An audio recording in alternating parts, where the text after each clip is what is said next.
Bismillahirrahmanirrahim. Assalamualaikum warahmatullahi wabarakatuh. Alhamdulillahi rabbil alamin. Wassalatu wassalamu ala rasulihil amin.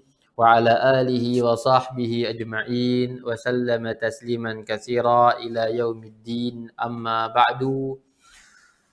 Ikhwan fiddin, a'azani Allah wa iyyakum. Saudara-saudari sekalian yang semoga dimuliakan Allah Subhanahu wa taala. Alhamdulillah pada siang hari ini kita masih diberikan kesehatan oleh Allah, diberikan waktu luang, semangat ya, umur sehingga bisa hadir pada kegiatan Bina Imtak, peningkatan imtak ya, iman dan takwa kita kepada Allah Subhanahu wa taala. Salawat serta salam semoga selalu tercurahkan kepada junjungan kita Nabi besar Muhammadin sallallahu alaihi wasallam, kepada keluarga beliau, para sahabatnya, serta orang-orang yang senantiasa mempelajari dan beramal dengan Islam sampai akhir zaman. Ikhwani fiddin, rahimani wa rahimakumullah. Iya, sedikit ya berbicara masalah sholat kembali, dan kita ingatkan kembali tentang praktek sholat yang sudah kita sampaikan pada pertemuan sebelumnya dengan praktek gerakan kemarinnya. Semoga teman-teman bisa mengambil manfaat ya, mengambil pelajaran, karena praktek ini hal yang urgen ya, sangat penting. Dia penyempurna sholat ya, penyempurna pahala sholat kita, atau bahkan juga menjadi syarat sempurna, syarat sah ya, syarat sah atau syarat sempurna. Sebagaimana sudah kita sebutkan bahwa dalil-dalil yang datang masalah penafian sholat ya, itu ulama itu berbeda pendapat memahami dalil itu, ya kan? Maka penting banget ya untuk kita praktekkan secara benar, secara sempurna. Kita keluar dari perbedaan. Jangan sampai mengatakan bahwa nggak apa-apa, ini kan ya nggak wajib. Ini kan sunnah saja, nggak apa-apalah. Tidak ya. Selagi kita bisa berbuat yang terbagus untuk agama kita, maka lakukan itu. Selagi kita masih bisa berbuat yang terbaik ya untuk agama kita, maka lakukan itu. Jangan disepelekan ya, jangan dipandang sebelah mata urusan sholat ini ya, karena jelas dia sebagaimana kita tulis dalam artikel-artikel kita bahwa sholat itu adalah ya Masya Allah ya, keberkahannya luar biasa. Berkahnya dari sholat itu sendiri luar biasa ya. Rezeki kita dimudahkan, kemudian pahala kita tambah besar di sisi Allah ya, doa-doa kita dikabulkan di dalam sholat kita ya, dan kita mendapat pahala yang besar berlipat ganda. Nah ini maka penting banget ya, penting sekali bagi kaum muslimin untuk mempraktekkan sholat dengan cara yang sempurna sesuai dengan yang Nabi Sallallahu Alaihi Wasallam ajarkan. Baik, coba kita lihat ya tentang gerakan sholat. Ya, baik. Takbiratul ihram. Takbiratul ihram. Ya, kemarin sudah kita sebutkan dari gambar pertama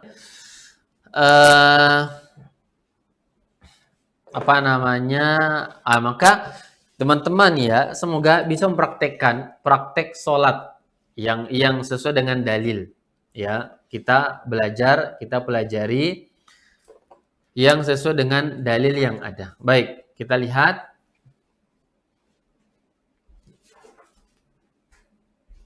gambar nomor 1 ya, ini kondisi berdiri ya kemarinnya, kondisi berdiri.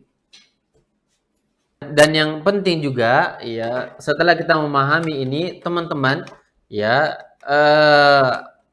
yang memiliki anak di rumah misalkan, atau istri barangkali, atau suami bagi yang akhwat ya, coba dicontohkan untuk mereka ya, suruh mereka sholat dan ajarkan di rumah. Gini loh cara berdirinya, ini loh kakinya ke sini, begini loh posisi tangannya, di sini loh tangan bersedekap, nah dan seterusnya ya. Jadi agar semuanya mendapatkan manfaat, kita saling berbagi kebaikan, dan agar anak-anak kita bisa mempraktikkan sebagaimana yang ya sudah kita sampaikan. Nah, untuk bacaan juga, untuk bacaan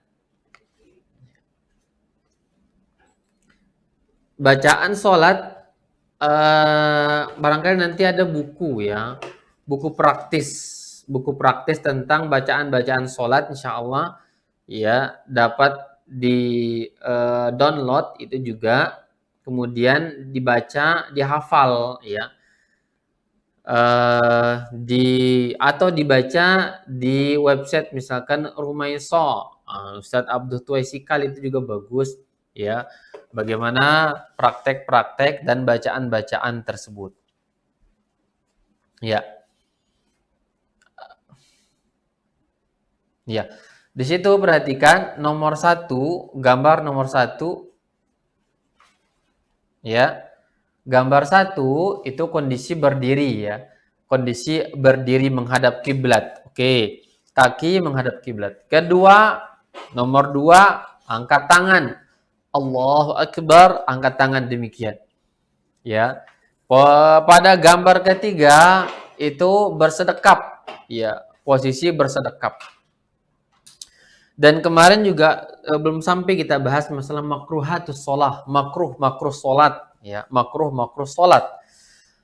Makruh sholat kaitan dengan pakaian misalkan, kaitan dengan pakaian. Nah, di sini bagi laki-laki, para ulama kita mereka memakruhkan, bahkan sebagian mereka mengharamkan laki-laki sholat ya, kondisi kain, celana, sarung di bawah mata kaki. Ya. Imam Syafi'i dalam riwayat belum mengharamkan hal itu. Sebagian memakruhkan. Karena ada hadis Nabi sallallahu alaihi wasallam mengatakan Allah tidak melihat salat orang yang sarung, celana, jubahnya menutupi mata kakinya. Itu hadisnya. Ya, Allah tidak akan melihat salat orang tersebut. Bahkan sebagian ulama memasukkan ke dalam masalah apa? Pembatal salat. Dimasukkan ke dalam bab pembatal salat. Ini dahsyat. Ya, luar biasa. Dimasukkan ke dalam bab pembatal salat. Karena Nabi mengatakan la salat, Allah tidak akan melihat salatnya. Tidak melihat bisa jadi artinya tidak diterima oleh Allah. Ya, berbeda dengan kaum Hawa, kaum perempuan. Maka bagi mereka hendaklah menutup kaki-kaki mereka. Baik. Ini 1, 2, dan 3 gerakan. Kemudian berikutnya ya, pada posisi sujud. Maaf, ruku ya. Posisi ruku. Allahu Akbar. Posisi ingat, punggung rata, mata melihat ke tempat sujud. Ya. Tangan menggenggam di lutut. Ya. Tangan menggenggam, mencengkram lutut. Ini ya posisi ketika ruku. Baik. Kemudian i'tidal, bangkit dari ruku, i'tidal ya. I'tidal, sami Allahu liman hamidah, tetap posisi tangan ya. Kemudian yang tepat dia meluruskan dalam kondisi i'tidal itu. Sami Allahu liman hamidah. Ya, lurus. Rabbana walakal hamd. Rabbana walakal hamd. Lurus. Atau juga boleh bersedekap kemarin ya. Itu pendapat ulama. Nah, kemudian sujud. Ya. Nah, sujud eh, punggung lurus. Ini karena gambarnya anak kecil ya. Jadi anak kecil kan susah diluruskan punggungnya. Ya, punggung lurus. Ya, siku-siku jauh dari tulang rusuk. Kaki lurus, berdiri menghadap kiblat. Ya, ini kondisi sujud. Yang kemudian berikutnya duduk antara dua sujud. Ya, posisi tangan di atas kedua paha, kiri dan kanan, kaki kanan tegak dan duduk di atas kaki kiri. Ya. Kemudian sujud kedua.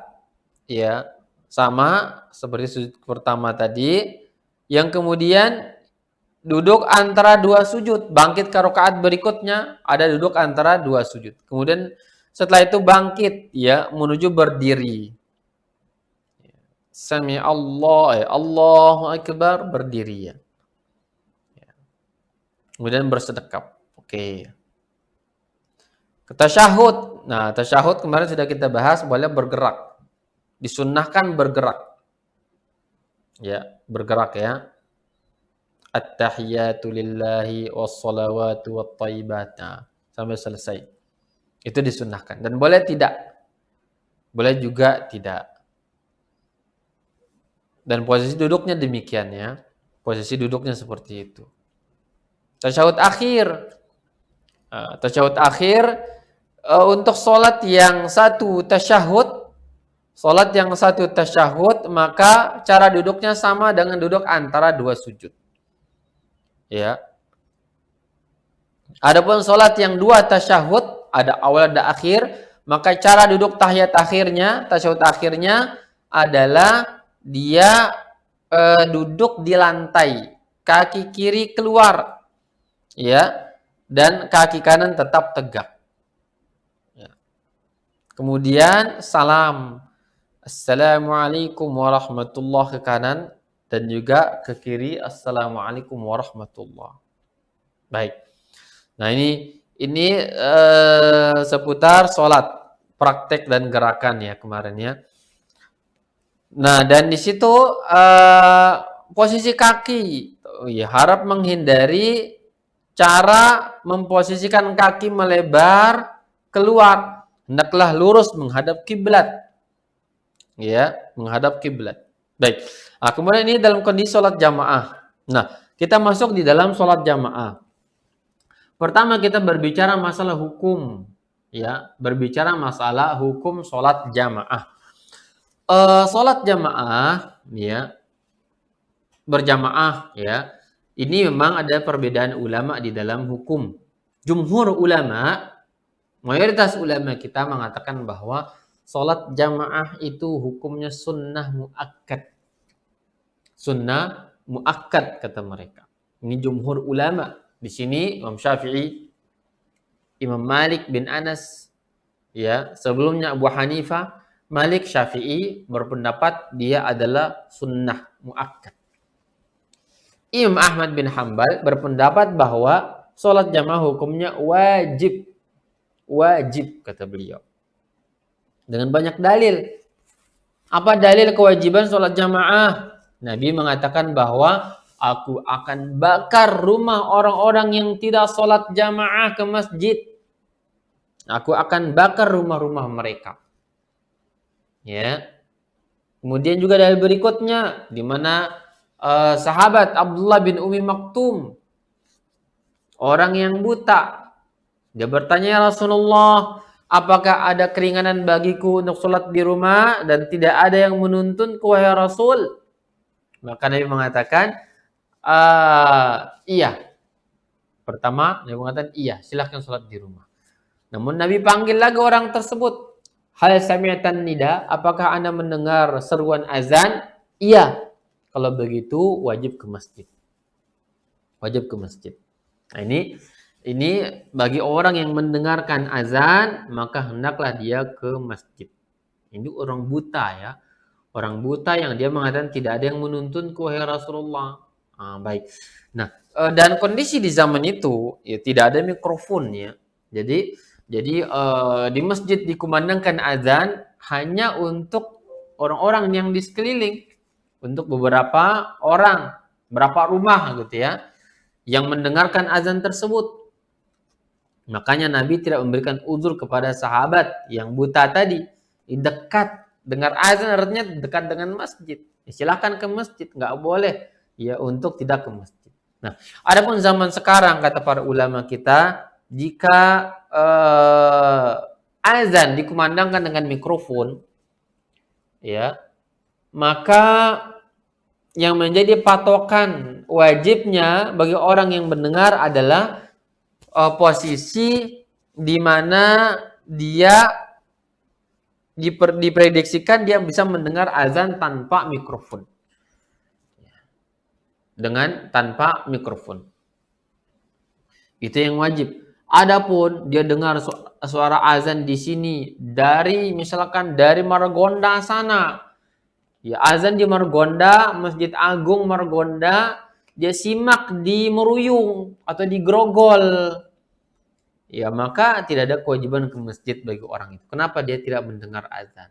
Dia mendengar lewat mikrofon, lewat toa masjid itu. Nah, ini. Sehingga di sini diambil faedah wajib bagi yang mendengar dan mendengarnya tadi dengan apa? Prediksi dia dengar azan tanpa mikrofon. Tanpa mikrofon. Kemudian ini pendapat Imam Ahmad yang mengatakan wajibnya jamaah bagi laki-laki. Ya, bagi jumhur ulama mereka mengatakan bahwa hukumnya sunnah muakkad. Sunnah muakkad. Sangat dianjurkan. Sangat dianjurkan. Tapi tidak sampai kepada kewajiban. Baik. Kemudian pembahasan berikutnya. Ya.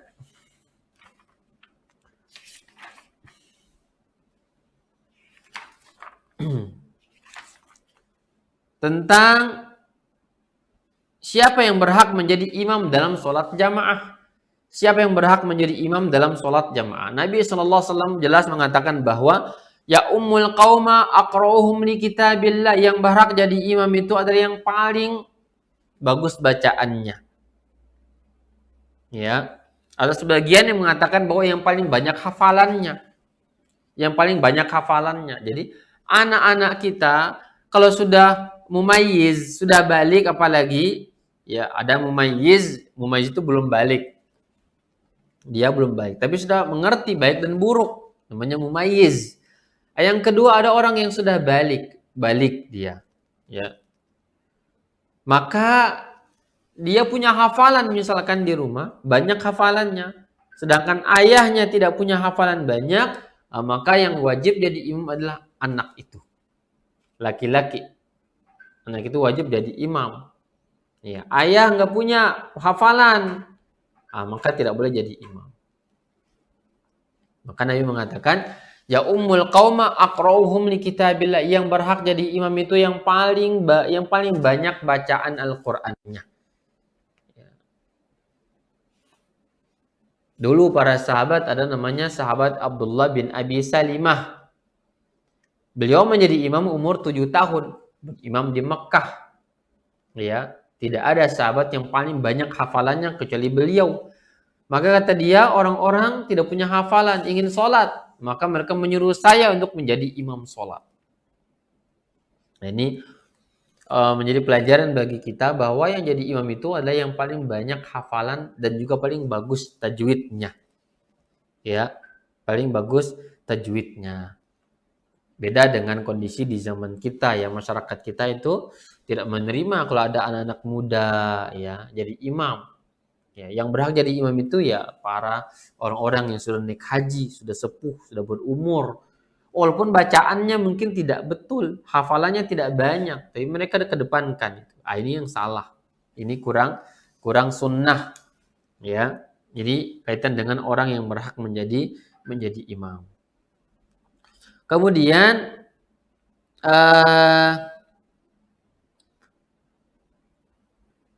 Dan hukum sholat jamaah bagi perempuan. Hukum sholat jamaah bagi perempuan. Karena perempuan ini ya memiliki perbedaan dengan laki-laki. Ya, dia kalau keluar itu fitnah bagi laki-laki. Maka Islam memberikan kebijaksanaan kepada mereka bahwa sholat jamaah bagi perempuan ini, kalau kita berbicara masalah masjid ya, tidak wajib perempuan jamaah ke masjid. Ya. Mereka dianjurkan sholat di rumah berjamaah bersama teman-teman perempuan mereka. Tidak dianjurkan ke masjid. Tidak wajib ke masjid. Ya. Namun kalau dia ingin, dibolehkan.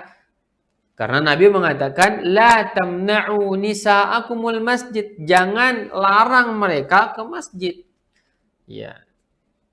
Tapi kata Rasulullah sallallahu alaihi wasallam, rumah mereka lebih baik daripada masjid.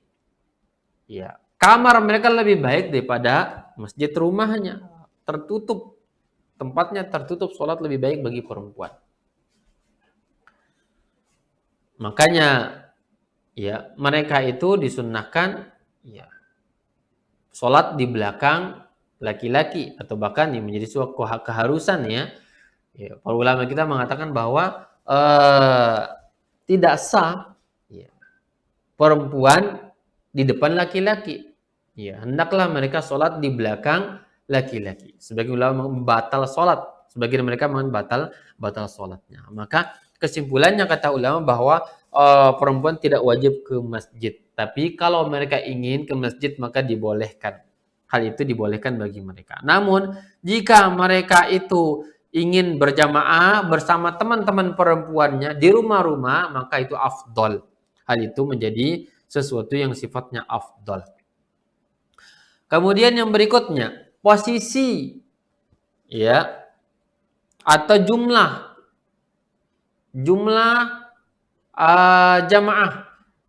jamaah ya. Mana yang dikatakan minimal terjadi jamaah? 2 orang itu minimal jamaah. 2 orang sudah boleh berjamaah. Ada imam, ada makmum. Ya, ada imam, ada makmum. Nah, maka ini ya, 1 makmum ya, itu sudah layak berjamaah. Dengan posisi dalam pandangan Imam Syafi'i, laki-laki makmum yang satu itu mundur sedikit ke belakang. Jangan sejajar. Ini pendapat Imam Syafi'i. Pendapat Imam Ahmad, iya, sejajar, yang sunnah itu sejajar, bukan mundur ke belakang. Ini kalau berjamaah 2 orang. Ya, perhatikan di dalam gambar. Di dalam gambar posisi imam dan makmum dalam sholat berjamaah 2 orang laki-laki, maka sejajar. Di situ ya, sejajar. Ya. Jadi tidak maju atau tidak mundur. Tidak ada yang lebih maju dari salah satu keduanya. Imamnya lebih maju, tidak. Ini pendapat yang kuat. Ini pendapat yang kuat. Karena tidak ada dalil yang menganjurkan lebih mundur, itu tidak ada. Tidak ada dalil yang menganjurkan makmum lebih mundur. Nah ini minimal terjadi jamaah. Ini berlaku pada semua ya. Baik itu Jumat, juga sholat jamaah biasa, itu berlaku ya jamaah dan boleh berjamaah dengan 2 orang tadi. Ada 1 imam, satu makmum ya. Dan itu kalau lebih banyak lebih afdol. Lebih banyak lebih afdol. Ya. Makanya bagi para laki-laki kadang mereka mengatakan kalau sholat berjamaah itu afdolnya banyak jamaahnya, maka barangkali demikian pula dalam berumah tangga. Ini dia merayu istrinya agar dia boleh berpoligami.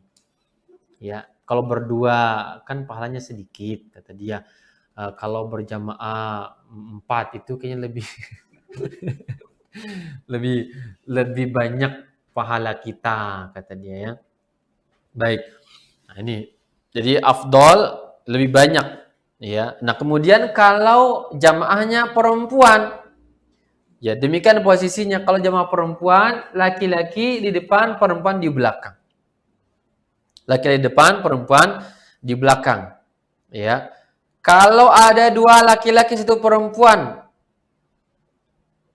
ya maaf, tadi gambar 2 ya. Pada gambar 2, 3 orang laki-laki atau lebih, maka mereka di belakang imam. Di belakang imam. Ya. Kalau 1 laki-laki dan 1 perempuan, maka seperti pada gambar nomor 3. Seperti pada gambar nomor 3. 1 laki menjadi imam dan 1 perempuan. Ya.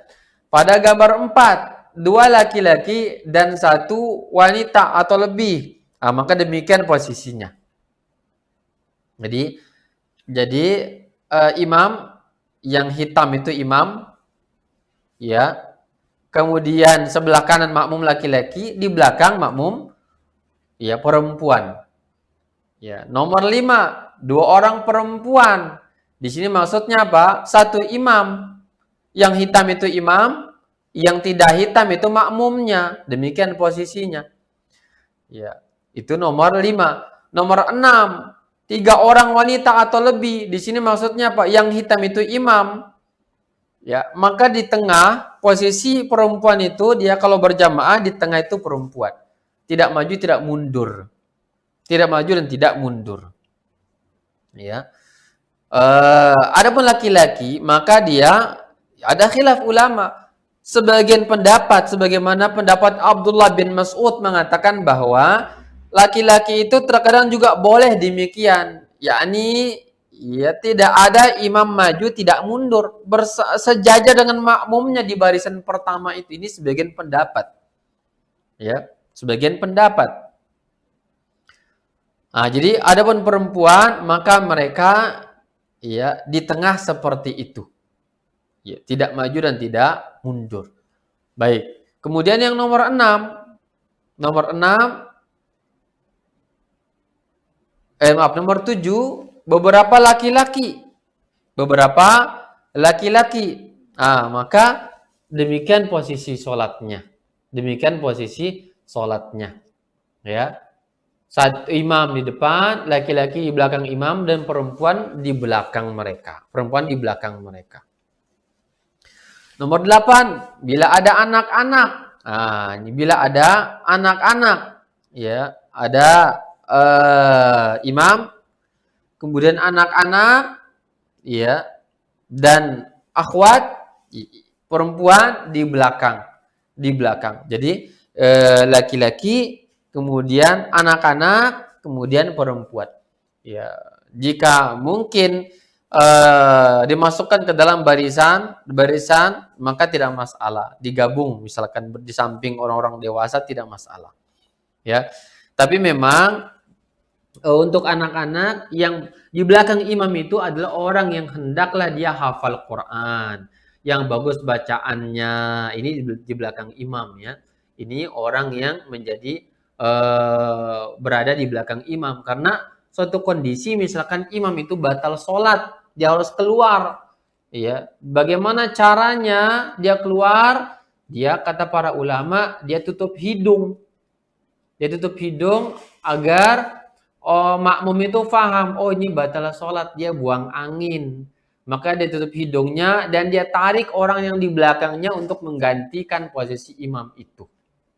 Sholat di belakang hendaklah orang yang paham di belakang imam agar dia bisa menarik ya si makmum untuk mengganti posisi si imam tersebut.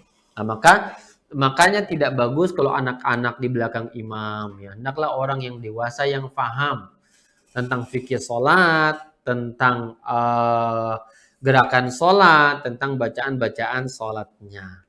Baik. Kemudian ini tentang posisi ya, tentang posisi sholat jamaah. Kemudian kapan seseorang itu mendapati namanya jamaah? Mata tudraku bihil jamaah. Kapan seseorang dikatakan mendapati jamaah? Di sini ada perbedaan ulama. Sebagian ulama mengatakan bahwa seseorang itu mendapati jamaah kalau dia mendapati Al-Fatihah. mendapati bacaan Imam Al-Fatihah, itu baru dia dikatakan 1 rakaat. Sebagian lagi mengatakan bahwa jika dia mendapati imam ruku, itu sudah dikatakan dia dapat 1 rakaat. Ya, jika dia mendapati imam ruku, maka dia sudah dikatakan mendapati 1 rakaat. Nah, ini dikatakan apa? Dia mendapati nilai jamaah. Kemudian keutamaan barisan pertama di dalam sholat jamaah. Nabi mengatakan apa? Bahwa kata beliau, innallaha wa malaikatahu la yusalluna ala sufufil uwal. Sesungguhnya Allah Subhanahu wa taala dan para malaikatnya bersolawat memintakan ampunan kepada orang-orang yang berada di barisan terdepan. Makmum, ya, di belakang imam, shaf pertama itu mendapatkan keutamaan besar. Didoakan oleh para malaikat. Ya. Kemudian Nabi mengatakan, jika seandainya mereka itu tahu apa yang ada di dalam menjawab azan dan juga di barisan pertama sholat, niscaya mereka akan datang berlomba-lomba sekalipun dengan cara mereka saling mengundi-ngundi untuk sholat. Ya, baik. Nah, kemudian yang berikutnya, di mana sholat jamaah itu? Apakah dia syaratnya di masjid atau di mana saja?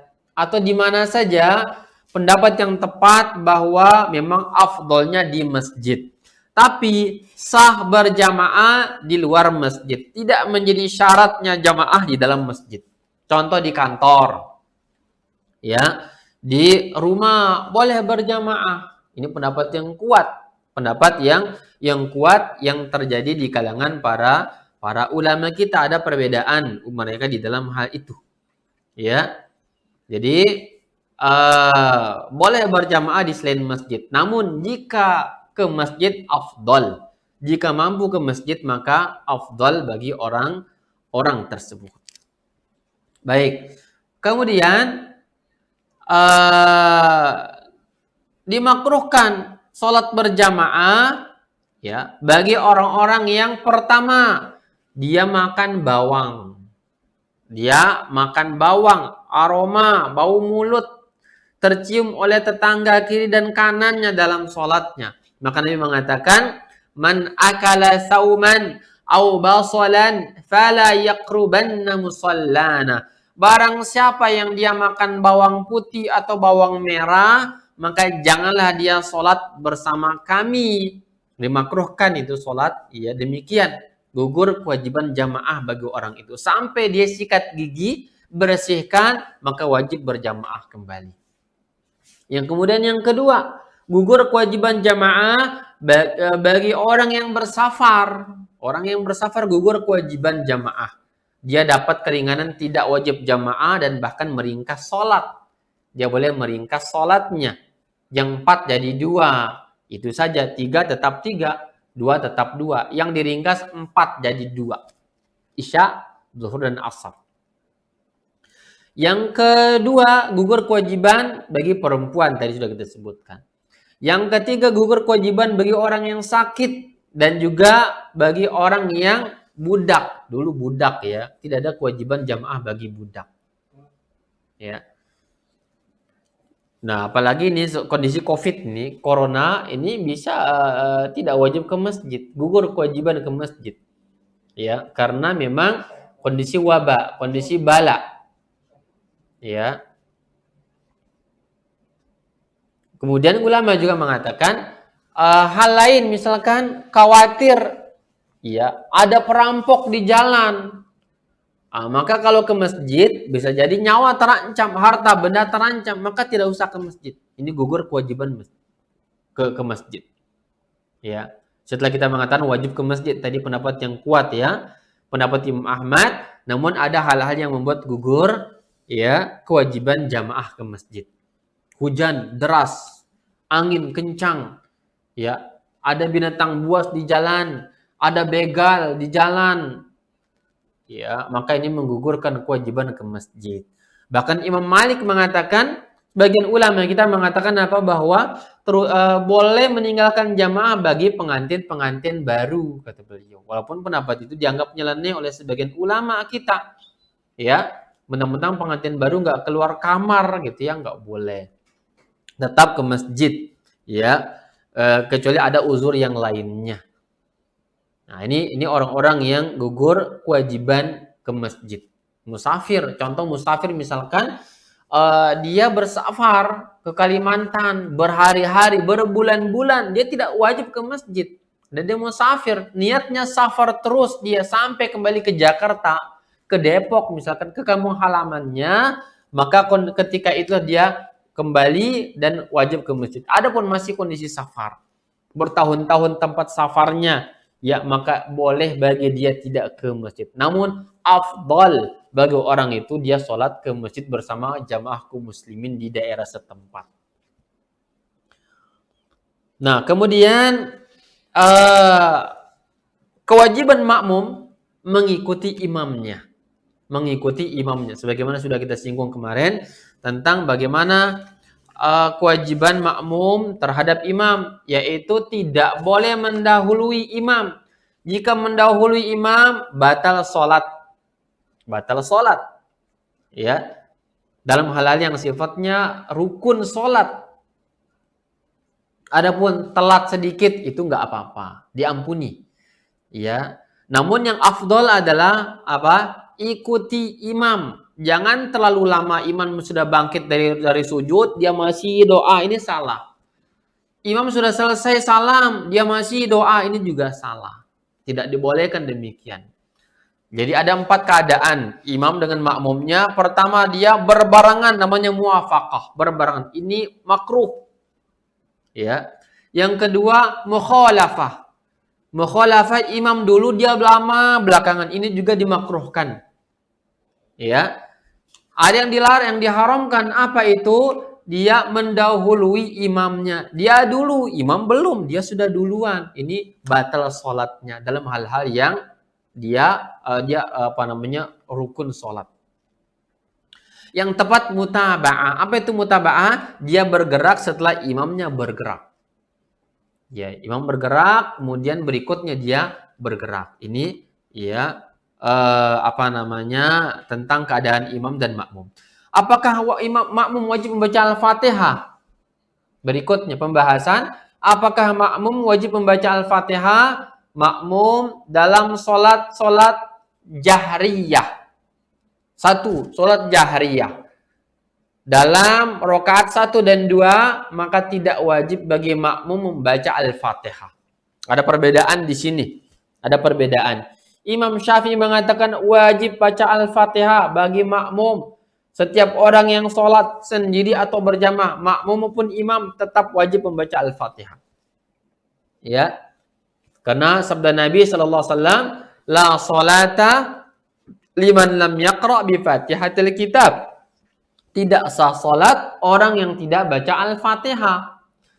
Ya. Pendapat yang kedua mengatakan bahwa jika imamnya membaca atau pada salat jahriyah yang bacaannya dinyaring, terdengar oleh makmum, yaitu seperti maghrib, isya, dan subuh, maka kondisi itu tidak wajib bagi makmum baca Al-Fatihah. Bahkan gugur kewajibannya, bahkan tidak dianjurkan.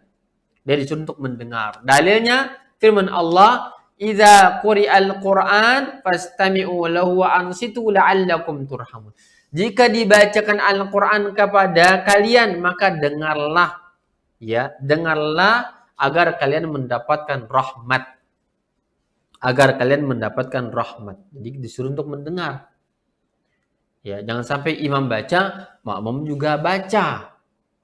Ya, maka dia menjadi pendengar yang baik ketika imamnya membaca pada sholat jahriyah tersebut.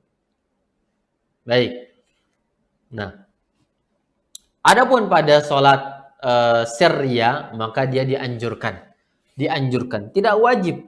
Ya, karena menurut Imam Malik mengatakan bahwa jika seseorang itu bermakmum kepada imam tertentu, maka dia tidak usah baca. Bacaan imamlah yang sudah menjadi bacaan dia. Kata Nabi dalam sebuah hadis, "Man kana lahu imamun fa qira'atuhu qira'atun lahu. Barang siapa yang dia bermakmum kepada seorang imam, maka bacaan imam itu sudah menjadi bacaan dia secara semuanya. Di Al-Fatihah nggak baca, surat nggak baca, apapun nggak baca, maka dua gugur kewajiban bagi dia, sudah diwakili oleh imamnya. Ya. Sebagian ulama mengatakan tetap dianjurkan pada sholat-sholat sirriyah, sholat yang tidak dijaharkan itu tetap dibaca. Juga pada rakaat 3 dan 4, ya, pada sholat zuhur, asar, maghrib, isya itu tetap untuk dianjurkan membaca. Iya. Kemudian